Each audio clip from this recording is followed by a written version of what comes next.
Right, we're back. How to avoid genuine complaints then. There's only really one rule to this, and that's do your effing job properly, but I'll go into a bit more detail about how to do your job properly. So we've covered acceptable reasons to turn down a cake order, we've covered how to handle those difficult potential customers, and now we're going to cover how to avoid getting actual genuine complaints then. I'm going to go through sort of the three most common types of complaints in this industry then, right? The first one being item not as expected, whatever that may be. If you send them an order confirmation and ask them to check every single detail, and you make sure that you go through that order confirmation yourself and give them exactly what they asked for, that should avoid a lot of complaints. Don't ever overpromise and underdeliver. You know if something is above your skill level, don't you? Perfect your bakes before offering them for sale. I've told you this right from the start. And so when you go through this order confirmation, just make sure they've got the right flavour, you've spelt the name properly, and that they know up front from the first time they send an inspiration photo that it's almost impossible to like perfectly replicate a handmade product from a photo. So if they're not expecting, you know, exactly that cake, you'll be a bit more covered against getting a complaint about it.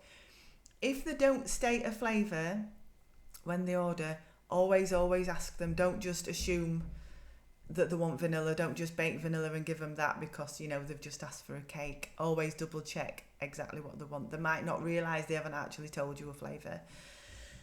Don't post heavily edited photos, right, that show flawless fondant if your fondant isn't flawless.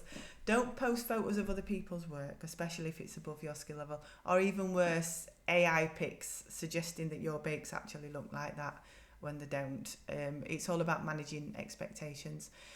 Include a cutting guide with a big cake, because 20 servings to bakers means 20 finger portions. It might mean 20 massive wedges to the person who cuts the cake. So if you've given them a cutting guide, they can't complain that, you know, they didn't get all the servings they asked for. Right, the second kind of complaint we get is complaints about melting and collapsing cakes. If you bake and build and package and store that cake properly before you hand it over, and then give them a care sheet with travel instructions in advance, tell them to read them before they turn up. They don't want to just get a piece of paper with the cake. They're just going to stick it in car boot, aren't they? And not read it until they get home, so they won't have paid attention to it. So you can avoid complaints if you give them that care sheet well in advance. Deliver tiered cakes if you can, please. It just, you know, giving someone a 3 or 4 tier cake and expecting them to know how to handle it properly, you know, travelling with it in hot weather, you're setting yourself up for complaints there. Turn down big cake orders. If they say they're going to be travelling for 2 hours in August, or it's going to be sat in a big fancy tent for 6 hours before they cut it, we're the experts. We know when that cake melts or it topples over while they're driving up a hill, they're going to try and get the money back from you. So that care sheet is your way of covering yourself.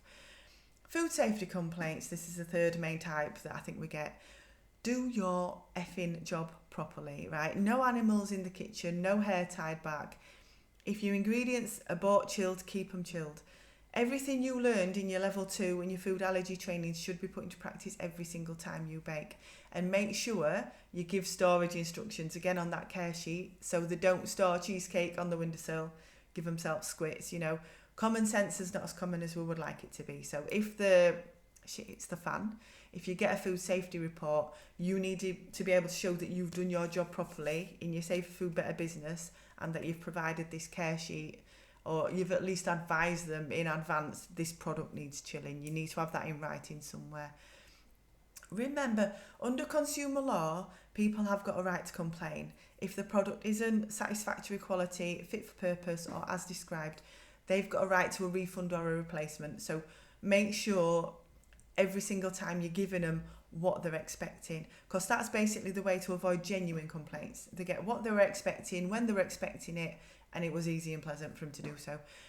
But above all, going back to non-genuine complaints, get yourself a good dickhead radar, right? Learn to recognise the orders that you should turn down. If it walks like a duck, if it talks like a duck, it is probably a duck.